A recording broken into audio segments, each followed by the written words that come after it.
آج کل کے ماں باپ بھی اولاد کے ہاتھوں ذلیل ہو رہے ہیں، باپ کو دھکا دیں گے تو اس کو قریب کریں گے، بات کرتا ہے تو اتنے سخت لہجے میں کرتا ہے کہ میرا کلیجہ کٹ گیا ہے، اس لیے میں اس سے ناراض ہوں۔ اپنے ماں باپ کے آگے ذلت کے پر بچھا دے تو ہم صبح نکلتے شکار کے لیے، تھوڑا اڑتا اور پھر گرتا، اور ادھر سے آواز آتی محمد، تو میں اپنی ماں کے لیے نماز توڑ دیتا۔ وَقَضَىٰ رَبُّكَ أَلَّا تَعْبُدُوا إِلَّا إِيَّاهُ، کہ اللہ اپنے لیے جو مطالبہ کر رہا ہے، جہاں والدین کا اور اللہ کا مطالبہ کٹھا آتا ہے تو اللہ اپنا مطالبہ مختصر کر دیتا ہے، مختصر ایک جملہ۔ اب یہاں بھی اللہ والدین کی عظمت بتانا چاہتا ہے، تو اپنا مطالبہ وَقَضَىٰ رَبُّكَ أَلَّا تَعْبُدُوا إِلَّا إِيَّاهُ، میرا رب کہتا ہے بندگی صرف اللہ کی ہے۔ اس کے بعد اللہ نے والدین کے حق کو کیا خوبصورت بیان کیا ہے، سب سے زیادہ یہاں خوبصورت کر کے بیان کیا۔ وَبِالْوَالِدَيْنِ إِحْسَانًا، احسان کی بات پہلے ہو چکی ہے کہ والدین کی خدمت کا وہ مقام جس سے آگے کوئی مقام نہ ہو، وہاں تک۔ اس لیے ایک حدیث میں آتا ہے کہ اولاد ماں باپ کی خدمت کا حق ادا ہی نہیں کر سکتی۔ ایک آدمی نے عبداللہ بن عمر سے پوچھا کہ میں نے اپنی ماں کو وہ کندھے پہ بٹھا کے سارا حج کرایا پیدل، تو میں نے اپنی ماں کا حق ادا کر دیا؟ تو انہوں نے فرمایا وَلَا زَفْرَةً وَاحِدَةً، کہ تیری ماں نے تجھے پالتے ہوئے جو تھک تھک کے لمبے سانس، اس کو زفرہ کہتے ہیں، آواز کے ساتھ سانس لینا، کہ ابھی ایک سانس کا حق بھی ادا نہیں ہوا۔ اس کا مطلب یہ نہیں کوئی ایک اور حج کروائے گا تو ایک سانس کا حق ادا ہو جائے گا، یہ کہنے کا مطلب تھا کہ یہ حق ادا ہو نہیں سکتا۔ ایک شخص نے اپنی ماں کو ایران کا صوبہ خراسان، کچھ افغانستان میں کچھ ایران میں، یہاں سے کندھے پر پیدل گیا، ماں کو کندھے پہ بٹھا کر پیدل مکے پہنچا، حج کروا کے عبید اللہ بن عمیر رحمۃ اللہ علیہ سے پوچھنے لگا کہ میں نے ماں کو خراسان سے اٹھایا اور آ کر یہاں میں نے ان کو طواف کروایا، حج کروایا، تو کیا میں نے ماں کا حق ادا کر دیا؟ تو انہوں نے فرمایا وَلَا طَلْقَةً وَاحِدَةً۔ طلقہ کسے کہتے ہیں؟ لہر کو، جو درد کی لہر آتی ہے بچہ پیدا ہوتے ہوئے عورت کے اندر، جو درد، ان لہروں سے بچہ حرکت کرتا ہے، باہر آتا ہے، وہ درد اتنا شدید ہوتا ہے کہ عورتوں کی چیخیں نکلتی ہیں، اور وہ بعض کا 2 گھنٹے وہ دردیں چلتی ہیں، کئیوں کو پورا دن چلتی ہیں، کئیوں کو 2 دن چلتی ہیں، مختلف ہیں حالات کے لحاظ سے۔ تو وہ جو ایک درد آ کے تھوڑا وقفہ آتا ہے، اس درد کو طلقہ عربی میں کہتے ہیں۔ تو وہ انہوں نے فرمایا کہ ابھی اس ایک درد کی لہر کا حق بھی ادا نہیں ہوا۔ تو کیا مطلب ہے کہ دوسرا پیدل کراتا تو ایک لہر کا ہو جاتا؟ یہ ناممکن کے ساتھ جوڑ کر، جس کو تعلیق بالمحال کہتے ہیں، کہ یہ والدین کا حق ادا ہو نہیں سکتا۔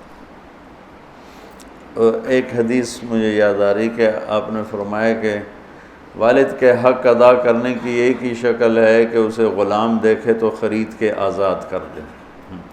اس میں بھی یہ اشارہ ہے کہ یہ حق ادا ہو ہی نہیں سکتا، چونکہ جو بھی اپنے باپ کو خریدے گا وہ خود بخود آزاد ہو جائے گا۔ تو وہ شرط لگائی جو ہو ہی نہیں سکتی، تو جب شرط نہیں ہو سکتی تو مشروط بھی نہیں ہو سکتا، نہ نومن تیل جلے گا، نہ رادھا ناچے گی۔ تو یہ جب شرط نہیں ہے تو مشروط نہیں، جب وہ اپنے باپ کو آزاد کر ہی نہیں سکتا، خریدے گا تو خود ہی آزاد ہو جائے گا، تو لہٰذا باپ کا ماں کا حق ادا ہو ہی نہیں سکتا۔ لہٰذا جتنا اپنے آپ کو کھپا سکتے ہو کھپا لو۔ اما یبلغن عندک الکبر احدہما او کلاہما، اور خاص طور پر بڑھاپے کی عمر میں زیادہ محتاجی ہوتی اور زیادہ ماں باپ کو ضرورت ہوتی ہے، تو اللہ نے خاص طور پر اس عمر کا ذکر کر کے فرمایا کہ اما یبلغن عندک الکبر احدہما او کلاہما، جب یہ بڑھاپے میں آ جائیں، دونوں تیرے زندہ ہوں بڑی برکت ہے، ایک زندہ ہوں تو بھی بڑی برکت ہے، تو فلا تقل لہما اف ولا تنہرہما وقل لہما قولا کریما۔ کیا خوبصورت نصیحت کہ اپنے ماں باپ کے آگے بعض اوقات چڑھ کے بچہ کہتا ہے یہ بھی اللہ تعالیٰ کہتا ہے نہیں کرنی۔ آج کل کے ماں باپ بھی اولاد کے ہاتھوں ذلیل ہو رہے ہیں، دکھی ہو رہے ہیں، خاص طور پر زیادہ پڑھا لکھا طبقہ اور زیادہ ان پڑھ طبقہ دیہاتی۔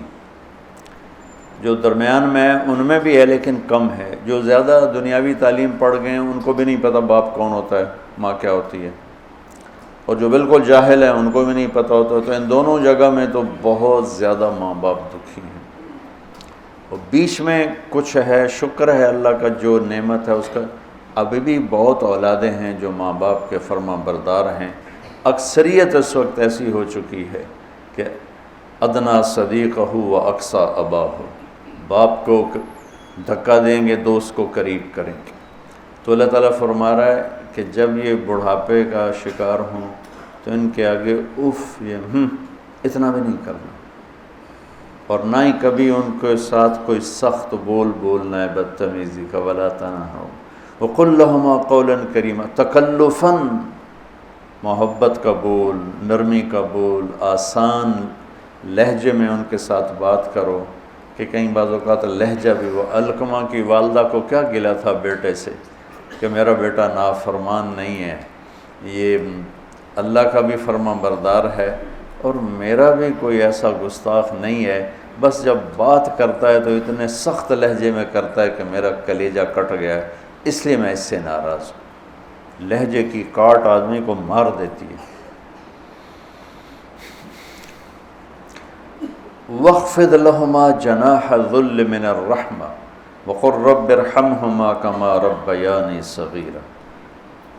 ذل، کمزوری، پستی، جناح پر، یہ عربی محاورہ ہے جناح ذل، اور میں پہلے بھی شاید کبھی آپ لوگوں نے مجھ سے سنا ہو، اس آیت کو میں کسی تفسیر سے نہیں سمجھا ہوں۔ اپنے ماں باپ کے آگے ذلت کے پر بچھا دے، ذلت کے یعنی اپنے کمزور پر بچھا دے۔ ہمارے گاؤں کے قریب دریائے راوی بہتا تھا، اب تو بیچارہ کب کا مٹ مٹا گیا۔ تو دریاؤں کا کنارہ جنگل گھنا، سورج نظر نہیں آتا تھا، اتنا درخت ایسے ملے ہوتے تھے۔ تو ہم بالکل اوائل عمر میں ہم وہاں شکار کھیلنے جاتے تھے، سارے کزن مل کر، تو وہ ہم 7-8 ہم کزن ہو جاتے اور باقی نوکر ہوتے، اور وہاں جنگل میں ایک گاؤں تھا بوپڑیاں، وہاں ایک چاچا سردارہ رہتا تھا، ہمارے تایا جان کا دوست تھا، اس کے 2 کچے کوٹھے ہم جا کے قبضے میں لے لیتے، ایک میں سامان راشن نوکر اور دوسرے میں ہم کزنز بھائی وغیرہ ہم اس میں آتے تھے۔ تو ہم صبح نکلتے شکار کے لیے اور عصر کے بعد واپس آتے، تو 50-60 تیتر روزانہ ہی ہم مارتے تھے، بے شمار تیتر ہوتا تھا۔ پھر اس کو کسی کو بھون کر کسی کو پکا کر وہ ایک شغل ہو جاتا تھا، تیتر پکتے پہنتے، تیتر بھوندے پہنتے۔ وہ جو چاچا سر جنگل میں چلتے چلتے فجوہ کھلی جگہ آ جاتی تھی، اچھا بالکل پلین، کچھ بھی نہیں وہاں، جیسے مطلب یہ ہال ہے نا، اتنی جگہ بالکل کھلی، اور دائیں بائیں اسی طرح گھنا جنگل، تو وہ جگہ ہوتی تھی شکار کی۔ چاچا سردارہ جو تھا مرحوم، وہ تیتری کی آواز نکال لیتا تھا، تو مادہ تے مذکر تھا، مردہ ہی مردہ، مادہ تے نر نے تو جانا ہی جانا۔ تو وہ چاچا وہ جھاڑیاں لے کر نا، جھاڑیوں کے وہ ٹہنیاں کاٹ کے کافی ساری، تو وہ میدان میں تھوڑا سا پیچھے ہو کے بیٹھ کے نا، جھاڑیوں کے پیچھے بیٹھ کے تیتری کی آواز نکالتا، آواز آ رہی؟ اب میں ویسے تو نہیں نکال رہا ہوں، لیکن میری یادداشت میں یہی آواز ہے۔ تو اس آواز پر نہ ایسے تیتر مست ہو کے نکلتے تھے، وہ ایسے جگہ بھر جاتی تھی۔ تو وہ ہمارے پاس وہ بندوقیں ہوتی تھیں، کارتوس چھوٹا چھرا ہوتا تھا، تو ہم فائر مارتے تھے، ٹھا ٹھا ٹھا ٹھا ٹھا ٹھا، وہ اندھا دھند فائر ہوتا تھا، تو کسی کو جس کی زندگی باقی ہوتی تھی اس کو نہیں لگتا تھا، وہ اڑ جاتا تھا، اور جنہوں نے ہمارے مقدر میں ہونا تھا ان کو لگ جاتی تھی، تو وہ یوں اوپر جا کے نیچے گرتے تھے ایسے۔ کسی کو بہت زور کا لگا تو وہیں گر جاتا، اور کسی کو ایسے سینے میں دل میں ایسا نہیں لگا، دائیں بائیں لگا، تو تھوڑا اڑتا اور پھر گرتا، اور گر کے اس کے پر یوں ہو جاتے اور سر اس کا یوں ہو جاتا تھا، ایک طرف ٹانگیں ہو جاتی، ایک طرف اس کا سر ہو جاتا، ایک طرف اس کے بازو ہو جاتے، اس کے پر۔ میں اس آیت کو اس منظر سے سمجھا ہوں، جناح الذل من الرحمہ۔